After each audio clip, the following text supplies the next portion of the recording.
Hi everyone, and welcome to Core Lecture 9. Today we'll discuss responding to difference. Before we begin, you'll need the following materials for today's lecture assignment. You'll need access to your weekly homework document. You'll also need access to the Project 2 assignment sheet, and you'll need access to any or all drafting materials you have for Project 2. This can be anything that you did last week for either the core or mini lecture assignments. This can be a list of sources that you've started to gather for the different solutions that you'd like to discuss, or any free writing material that you've composed thus far on Project 2. The purpose and goals for today's lecture are as follows. We'll understand the role difference plays in composition. We'll discuss theoretical frameworks for navigating difference, and we'll examine applicable strategies for responding to difference civilly. Before we go on to all of that, though, let's lay the foundation for today's lecture. What is difference? Difference is variation to whatever degree of a popular opinion or belief. So let's say that we believe that we should order pizza for dinner tonight. Difference then would be someone saying, I want a veggie pizza, while someone else says, I would like a meat lover's pizza. It could also be someone saying, no, I would prefer salami, and another person saying, no, I would prefer pepperoni. So we can start to see how difference can be very obvious, polar opposites, veggie versus meat lover, or it can be subtle changes, a subtle variation, so salami versus pepperoni.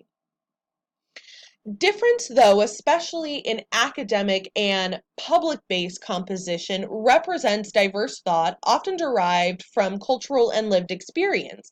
So recall back to when we were discussing the spectrum and we were thinking about how to situate other beliefs that we may or may not agree with on that spectrum of beliefs. We discussed to kind of a lesser degree that these beliefs that people held that we would, put down on our spectrum were rooted in some type of experience or some type of cultural value system, right? And so same thing with difference in that respect. So, you think about the meat lovers pizza. Someone might say, okay, well, I'd prefer meat lovers. Well, maybe this person's love of meat lovers pizza is grounded in, memories of them and their family always ordering a meat lovers pizza for movie night every weekend. And so they say, oh, I associate a meat lovers pizza with a fun time with family and friends. And so it's examples like that. And perhaps the person who's suggesting we have veggie pizza, the person who's suggesting salami, the person who's suggesting pepperoni, they each have their own experiences and values that are informing that suggestion, and that prompt them to represent that kind of difference in the discussion of what pizza do we order. What's great about difference, especially in academic and public writing, is that it serves as an opportunity to learn from others, to teach others, and possibly reevaluate your beliefs and understanding. So it's really this opportunity to say, oh, this is why you like meat lovers pizza? Cool. This is why I like veggie pizza. Let's see, how this discussion helps us determine what pizza to order for tonight. It's important to address, though, that there is a cultural difficulty when responding to difference. If you have ever been on any kind of online comment thread, I don't think we really have to go into much depth with that one, simply because anytime someone disagrees to whatever degree, it seems like, especially online, people resort to name calling, to gaslighting.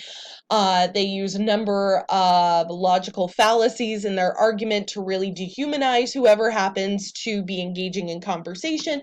And so we see that difficulty in responding to difference quite frequently. It's important then to explore why, to investigate why individuals might respond to difference in this way, with more hostility than seeing it as an opportunity to learn.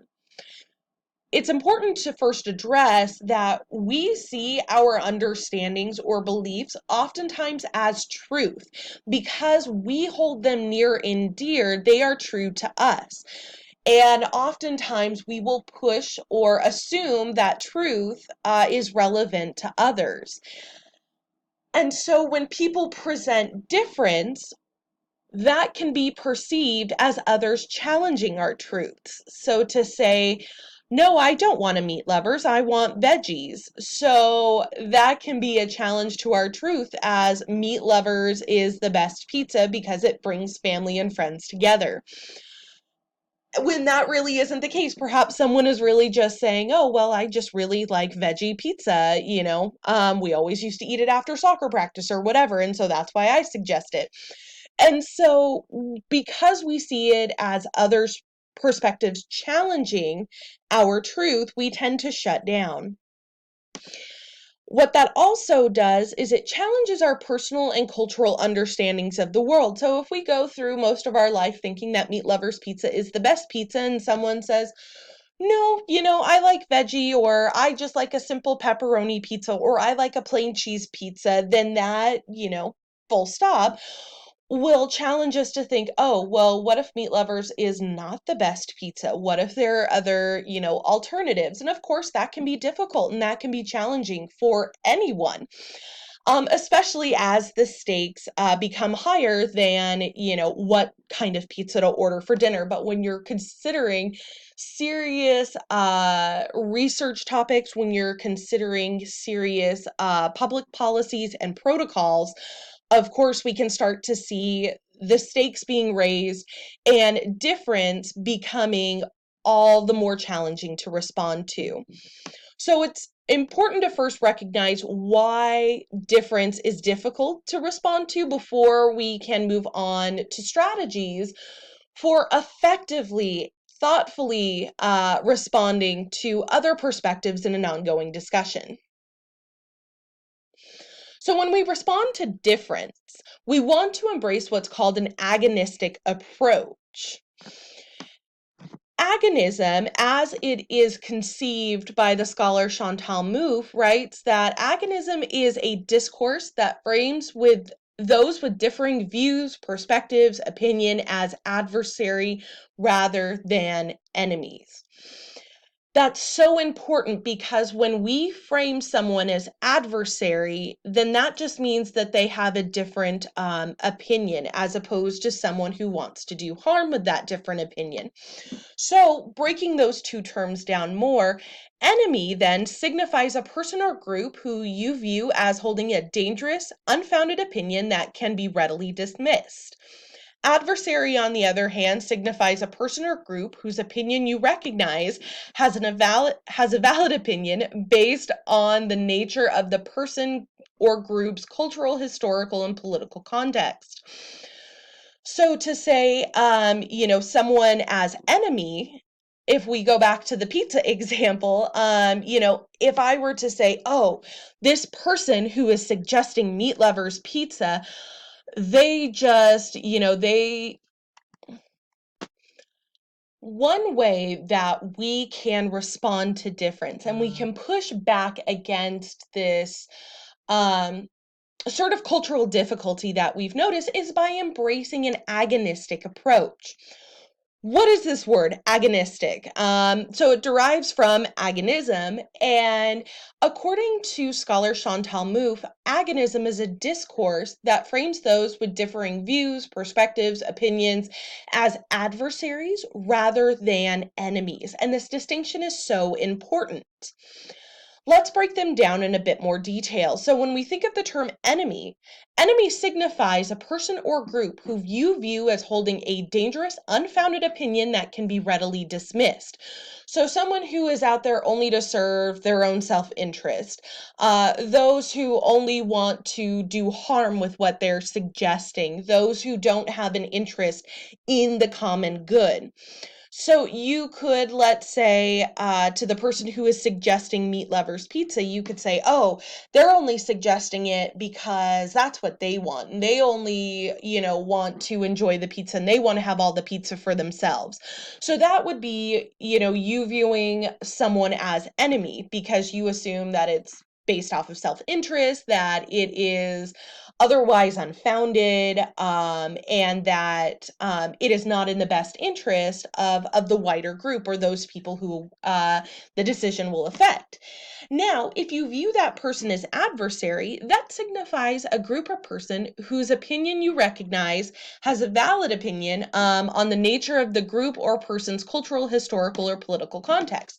So that would be saying, okay, well, I disagree with this person's suggestion for wanting Meat Lovers, but I understand that it is something that they always had with their family, and they're doing so because they always had a good time when eating Meat Lovers pizza, and they want us to have a good time as well.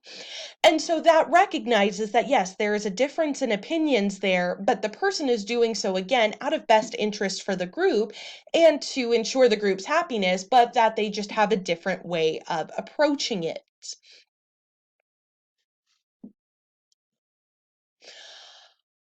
What we're going to do now is we're going to unpack the concepts of rhetorical listening and civil discourse. Now, before we do that, I want to show this clip from Sarah Silverman's talk show, I Love You America, where she actually sits down with a former member of the Westboro Baptist Church. If you're not familiar with members of the Westboro Baptist Church, or if that name doesn't ring a bell right out the gate, these are members of a church who go and have been known for protesting the funeral of deceased soldiers and of service members, basically saying God hates gays at their funeral, and God's going to destroy us all. He's so mad at us. And so they'll go to these funerals of servicemen and women and protest them with those kinds of sayings. So Sarah Silverman sits down with an ex-member of the Westboro Baptist Church where she discusses exactly how she transitioned out of that lifestyle. And I think her experience really represents what rhetorical listening and civility under the umbrella of agonism can do, not just for an individual.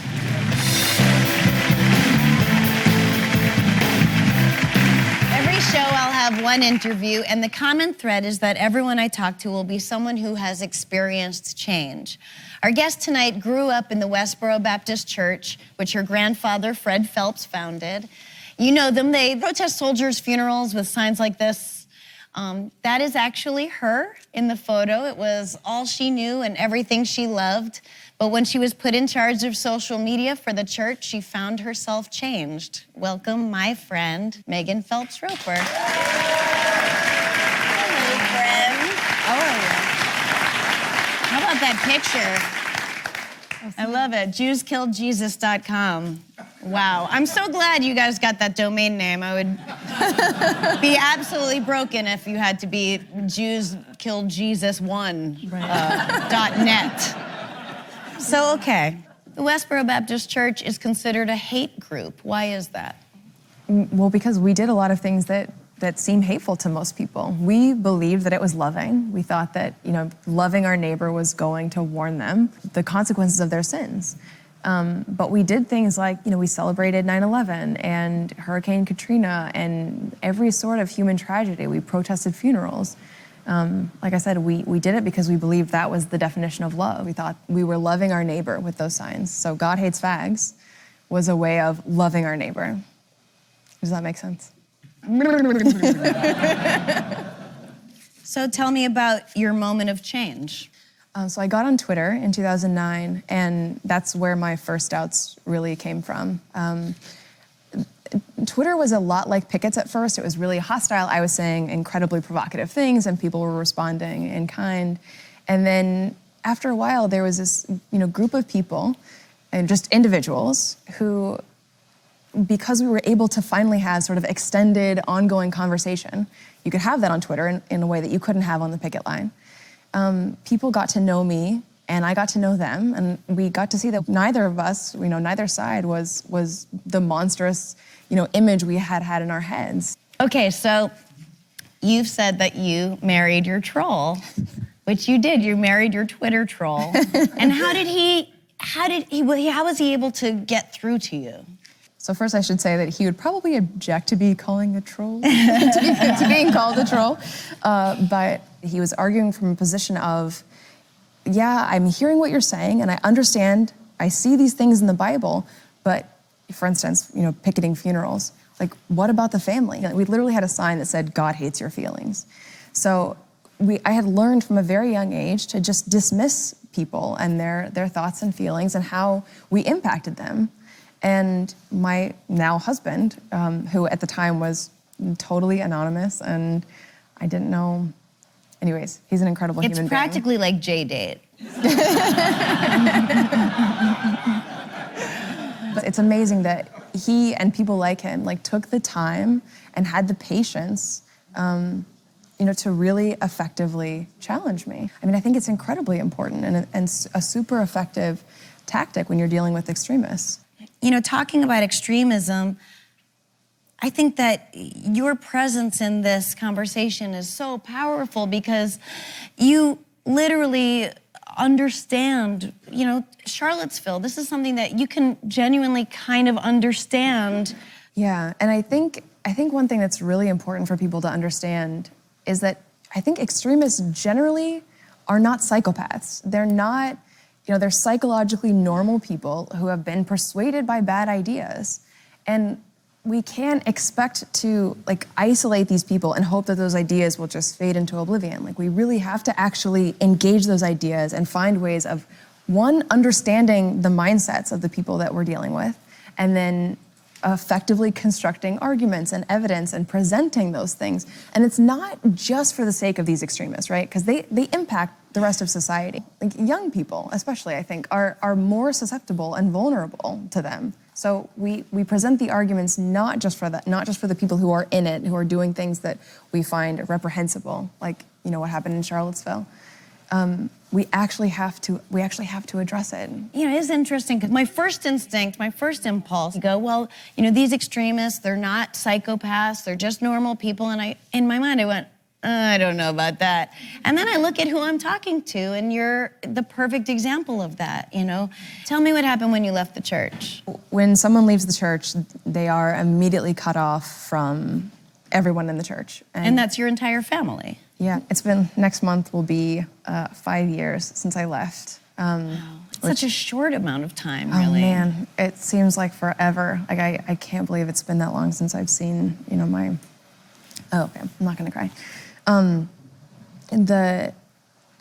spent a lot of time the past 5 years, spending, with these communities that I used to target at the church, and really trying to find a way to sort of repair some of the damage that I did while I was there. So I've been working with schools, middle schools and high schools on anti-bullying campaigns and with law enforcement on hate crimes and counterterrorism and extremism and just really trying to find a way to use these experiences to do good. So for instance, I was staying with Rabbi Yonah Bookstein here in Los Angeles, who I had picketed 3 years earlier with a sign that said, "Your rabbi is a whore." So spending time now with this rabbi. That rabbi's a whore. You should meet my sister, the rabbi. I tried. You are one of the most positive people I've ever met. What gives you hope? Well, I think a big part of it is that at Westboro, we had a sign and a matching website, literally theworldisdoomed.com. And this is this incredibly depressing view of other people. We basically saw everybody outside the church as inherently evil and deliberately doing what they knew was wrong and going to hell. And when I left and I was meeting all these people and realizing they're not monsters, they're just people trying to live their lives in the best way that they know how. And I find so much hope in that. Megan, thank you so much. But for a larger community.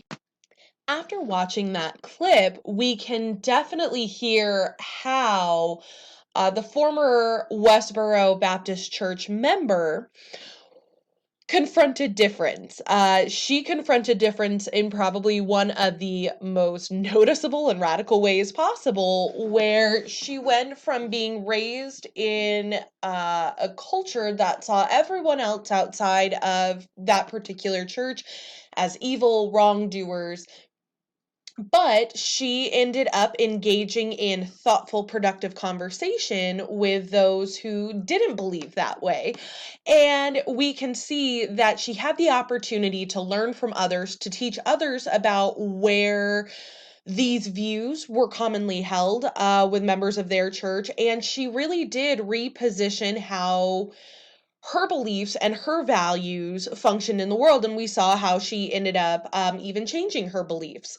So let's now consider how we listen rhetorically and how we saw that in the clip, and and as well as how civil discourse really factors into this as well.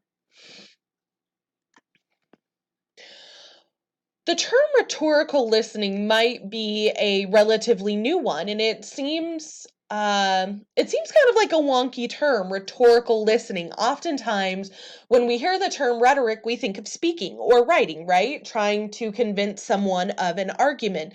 But listening can, in fact, be rhetorical as well. To cite the scholar who really concretized this term, Krista Ratcliffe defines rhetorical listening as a stance of openness that a person may choose to assume in relation to any person, text, or culture. So, as we saw with the woman escaping the Westboro Baptist Church, she maintained a stance of openness for when engaging in conversation with those who were outside of her church. And that was a radically different type of culture than she was used to. And it was a radically different type of texts that she was encountering and individuals she was speaking with. It's also important to remember that even though I use the term listening, listening isn't necessarily just auditory. Rather, it is more of an umbrella term that will allow us to critically understand and engage with those on a number of different platforms in a number of different instances. So in that case, listening can also mean reading. So we can maintain a stance of openness when we're reading someone else's views, or perhaps when we're watching a video or listening to a podcast or things of that nature. So listening doesn't have to be strictly auditory. It can also be visual as well in this case. When we listen rhetorically, really what we're doing is we're advocating for a careful analysis and exploration of a text. So we really want to show a dedication to understanding not just the argument being made, but the culture that is informing that argument to begin with. Rhetorical listening, then, is a crucial component for thoughtful public dialogue, because if you're really just dealing with the argument at hand, you're kind of just dealing with words. You're not dealing with the culture or the experiences that really have manifested that argument that you are engaging with. And so if you want to really solve a problem or address an issue or an opportunity for improvement in a way that speaks to everyone's needs as best as possible, rhetorical listening is definitely a must. Rhetorical listening on its own is sort of this vague abstract concept, but what's great, especially about Krista Ratcliffe's work, is that she provides concrete strategies for rhetorical listening that I think are great and can be helpful in both academic and public type settings. This is going to be especially important, especially in Project 4, as you start to address counter arguments. And, as you start to make your own argument, you'll need to say, okay, well, who thinks differently? And this is a way that you can engage with that difference. So when we think about rhetorical listening, the first thing that we want to do is we want to listen with the intent to understand the argument of others. Another downside in today's culture is that whenever we encounter a difference in perspective or a difference in values or beliefs, we craft our response in a way that responds to win, not responds to listen. So our intent is to say, oh, well, I want to respond to show you that you're wrong and that I'm right, rather than saying, okay, I want to listen to genuinely understand how you got from point A to point B on this idea. So first, we really do want to listen with the intent to understand the argument of others, because anyone who's had an argument in which, little things are misunderstood or blown way out of proportion, you can tell that the person is really just listening to respond as to why they're right. They're not really listening to better understand or investigate what you are saying in the discussion. You also want to remain accountable for your stake in the community. So you want to be transparent. Who are you advocating for? Who would benefit from your suggested, your suggestion, your thought, your opinion? Also, when you are listening rhetorically, you want to identify both commonalities and differences. Again, culturally today, we can pick out the differences really easily, but oftentimes the commonalities go unnoticed. And I think that hurts us quite a bit. So as we're listening, we want to say, okay, well, where are the commonalities we can work from, and how can we better understand the differences that are emerging? So going back to the beginning of our lecture with the pizza example, we might say, okay, well, we can all agree that we want a hand tossed pizza with robust tomato sauce and mozzarella cheese. Those are our commonalities, and we can work from there. Now let's investigate. Why do certain people want meat lovers? Why do certain people want veggies? Why do certain people want salami or pineapple or pepperoni or black olive or whatever? And so it's always important to make sure that you are nodding to and giving credit to the commonalities that exist within an ongoing discussion. And that commonality can be as broad as we all just want to solve the same problem. What kind of pizza do we want for dinner tonight? Or it can be, of course, more specific as well, depending on what you are looking at. And finally, once we have done all of this, when we have set our vision to listen with the intent to understand the argument of others and not simply respond, once we have remained accountable and identified commonalities and differences, we want to round out our rhetorical listening by analyzing claims as well as cultural contexts. So, going back to our example of pizza and what pizza do we order for dinner, we could say, okay, well, what are the experiences in that are leading people to suggest what they are suggesting? So we've made an example of the person suggesting meat lovers. So we want to analyze that claim to say, well, why are they suggesting meat lovers? And, through a bit more of an investigation, once we position them as adversary to say, oh, they just want everyone to have a delicious meal. This has nothing to do with them, wanting to be selfish and having the meat lovers all to themselves. They genuinely want others to enjoy their evening and their dinner. We could say, okay, well, why meat lovers? Why would they assume that meat lovers would be the best pizza for us to enjoy ourselves?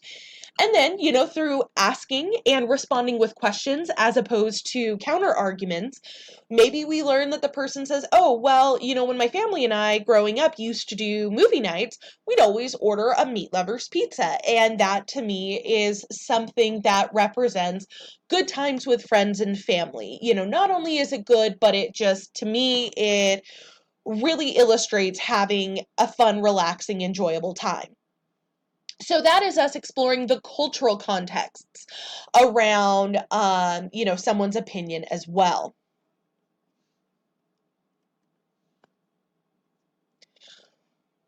Now that we've listened and we have talked about ways in which we can understand the differences that are presented to us in any kind of ongoing conversation, we also want to think about how we respond. So once we've really dug in, started listening, analyzing the context for which people develop their own opinions and perspectives, we want to think, okay, well, how can we respond to them in a way that is productive, even if we're expressing agreement or disagreement to whatever degree? This is where we want to lean on civility or civil discourse. When we define civil discourse, we really can look at it as a language that encourages critical dialogue through respectful rhetoric made possible through rhetorical listening. So you can kind of see they have a hand-in-hand relationship here. Civil discourse provides other participants with the same respect in the discussion that you yourself require. So if you were to say, hey, don't call me any names, don't talk down to me, of course, then you would want to extend that for others as well. Civil discourse also relies on utilizing language that furthers a given discussion rather than reinforcing polemical rhetoric towards differing perspectives.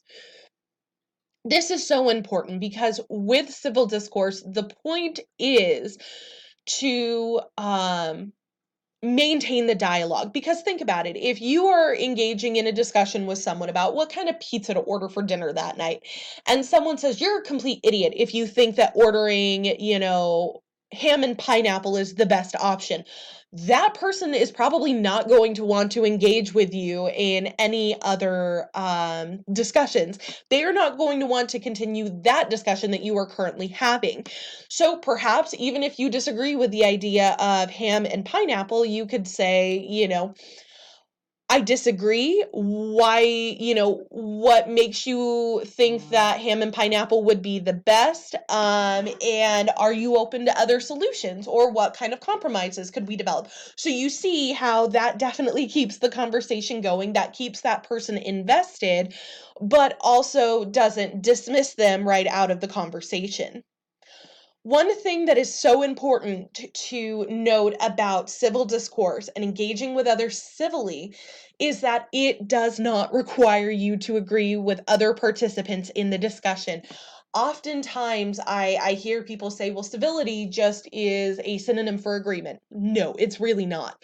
It doesn't mean you have to bow down to anyone else's perspectives.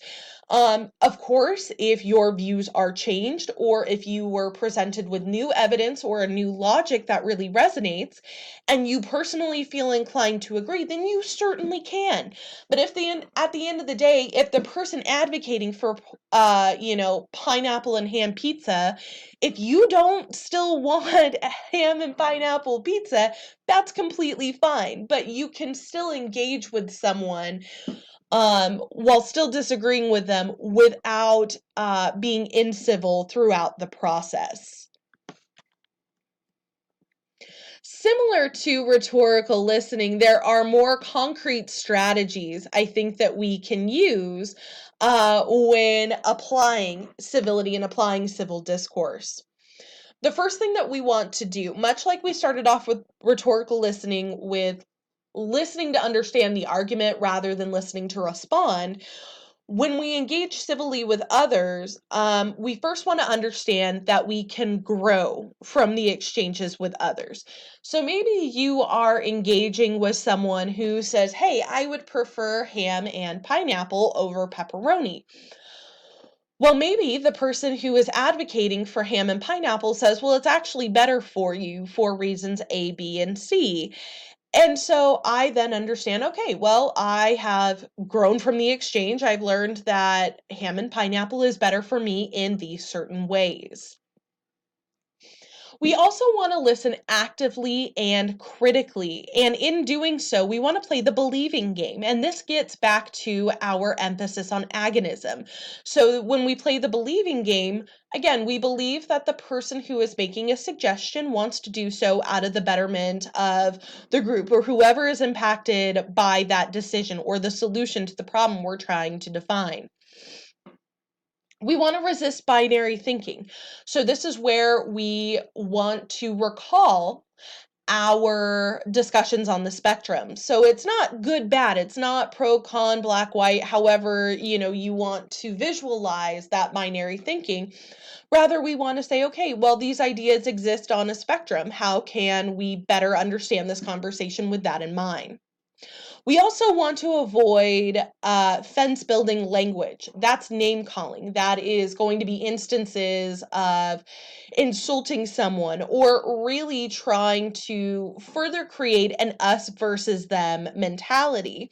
Because when we embrace an us versus them mentality in that way, nothing gets done. If we build a fence to say, okay, well, we all need to order the same type of pizza for dinner, but everyone who wants veggie is the smarter, those are the smart people in the room, and everyone who wants meat lovers, they're the dumb people, and they can stay on that side of the room. Well, nothing gets done because no pizza gets ordered because no one can agree on it if we're name calling and using vulgar, insulting language in our discussions. And so we really do want to avoid that fence building language and rather create bridges of understanding through our language. When we respond civilly, we want to begin with what we are for. This is important because it doesn't put us on the defense right out the gate. Rather than saying, oh, well, you suggested meat lovers, you're wrong. Okay, well, that I automatically just come out attacking the other person, which is not what you want to do. You say, okay, well, you're suggesting meat lovers, I'm suggesting veggie. And so by beginning what we're for, we can really recenter our argument and our suggestion and our nod into the conversation by saying, okay, here's your suggestion, here's mine. Let's see how they fit together and see if we can compromise, see if we can persuade each other either way. When we conclude the conversation, we want to conclude by leaving everyone open to further exploration. So, if it comes to the point where we say, okay, well, maybe next week we'll also order pizza as well. You want to leave everyone who has attended that pizza night with the sense that, hey, if we come to pizza night next week, then we can still engage in conversation about what pizza will be the best, rather than assuming that one person's going to sort of bulldoze their way into deciding what pizza we eat. And so you always want to make sure that you are leaving the rhetorical situation open for further dialogue, for further discussion, for further learning, further teaching, further understanding. So what I would like you to do for the lecture assignment is I'd like you to identify one perspective you've selected for Project 2 that you to some degree disagree with. So once you've done that, you'll compose a write-up of about 100 words that identifies the perspective of the argument. So what are they saying? And really try to embrace strategies of rhetorical listening in using this as an opportunity to say, what are they arguing, not how can I attack them? I then want you to attempt to rationalize their perspective. So put yourself in someone else's shoes. Why might they be suggesting that particular type of perspective? And then I want you to express disagreement to that perspective in a civil manner. So again, even though you've rationalized what someone else has said, you can still disagree with it. And so again, you just want to make sure that you're doing so civilly, where you are, like we looked at here, we want to understand, listen, resist, avoid fence building language, beginning with what we're for and concluding by leaving the conversation available for further explanation. So this is what you'll do. And of course, you can certainly use this to inform parts of your draft for Project 2, especially where you see yourself fitting into that ongoing discussion that you've identified in your synthesis. All right, so for this week's weekly homework, you will include the Core Lecture 9 summary and assignment in your Week 5 homework submission. Overall, in your Week 5 homework submission, you'll include the summaries and assignments for Core Lectures 9 and 10, as well as a mini lecture of your choice. And that's all going to be due to Canvas before 11:59 p.m. on Sunday, September 22nd. If you have any questions or if there are any concepts that you'd like to discuss in further detail, please feel free to message me on Canvas. All right, everyone, until next time.